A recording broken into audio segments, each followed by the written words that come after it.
Hi mga peeps, long time no see. So, for today's vlog, dito na tayo sa oras ng pag-change oil. Time to change oil.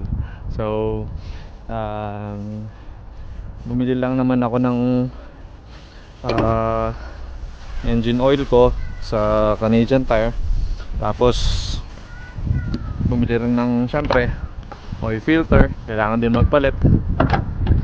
Ang challenge ko lang kasi dapat nung last Saturday pa to, kaso nag snow, so medyo malamig-lamig pa, mga 1 degrees pa din ngayon, pero okay na, pwede nang mag change oil. So itong engine ng sasakyan ko 2.4 liter multi-air. So tapos syempre you need to make sure yung engine oil SAE 0W-20 yung bibilin. Tapos kailangan mo ring i-check sa manual ng sasakyan mo kung ilang litro ang kailangan ng engine mo. So sa akin is 5.5 liter ang kailangan. So yun ang binili ko sa Canadian Tire. So unang gagawin, syempre kailangan ko munang i-drain yung oil ko. So yung drain port niya nandito sa ilalim. Hindi ko lang kung makikita ninyo. So ayan mga pips, nag-drain na ako ng oil. So binuksan ko lang yung drain port nya doon sa ilalim. Tapos hintayin lang na ma-drain lahat. Mamaya aalisin ko rin yung filter para ma-drain din yung oil sa filter.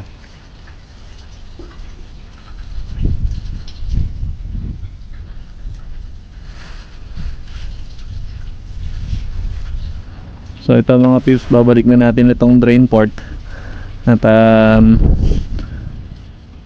hintay kasi natin na ma-drain lahat ng oil dun sa oil tank ko. So pwede na natin siyang ibalik.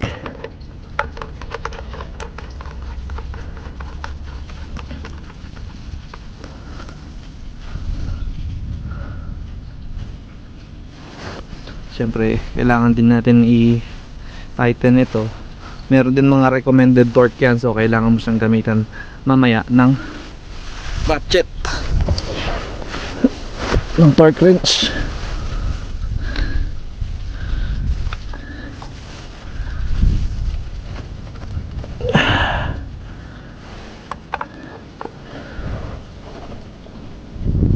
Okay. Oh, inaalis naman natin ngayon yung oil filter. Dahan-dahan. Once nawala na yung pagka-tighten niya, pwede mo na siyang sa kamay lang. So, yun. Napre kailangan din nakaantabay yung pan mo ilalim.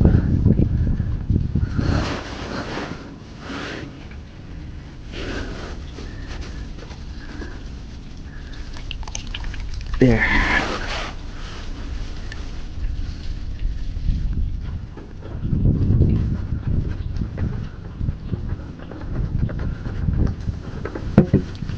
So, there you go. There's the oil filter. So, hintayin mo rin ma-drain yung oil galing doon.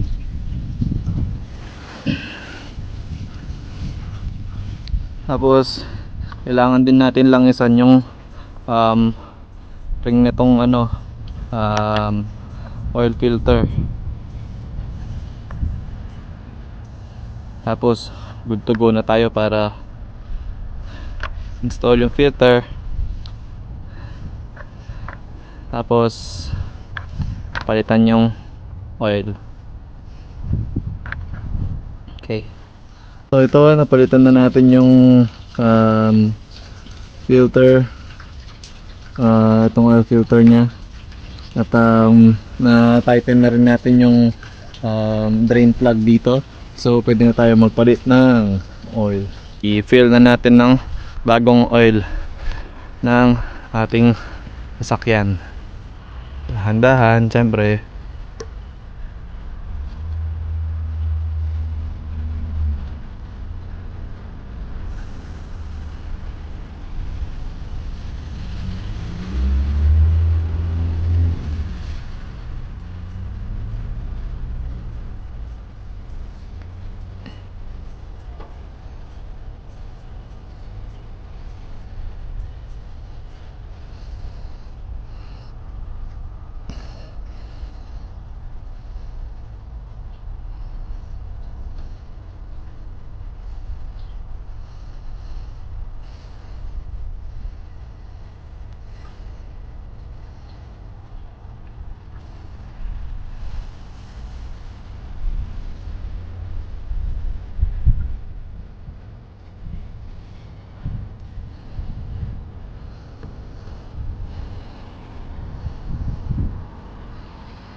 Tapos yung isa naman.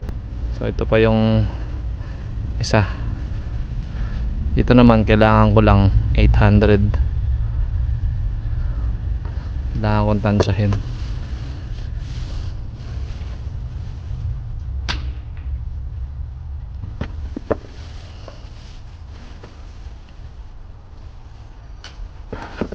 Hi. Oh, I'm just doing change oil. Yeah. Yeah. Oh, I don't need. Yeah. Need to save money. It's just cold weather now.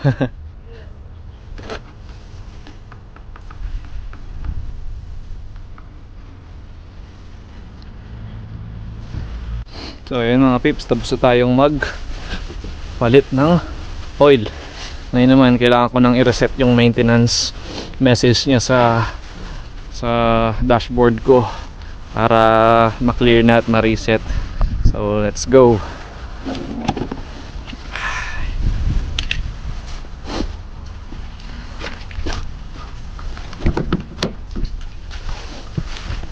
So para i-reset ko yung sa akin, ang gagawin ko lang ay ipipress ko yung start, tapos full press ng brake, 3, tapos push brake pedal and then start. Ngayon check ko naman ulit yung message ko, nandun pa yung oil change required. So wala nang oil change required, so okay na yung maintenance reset.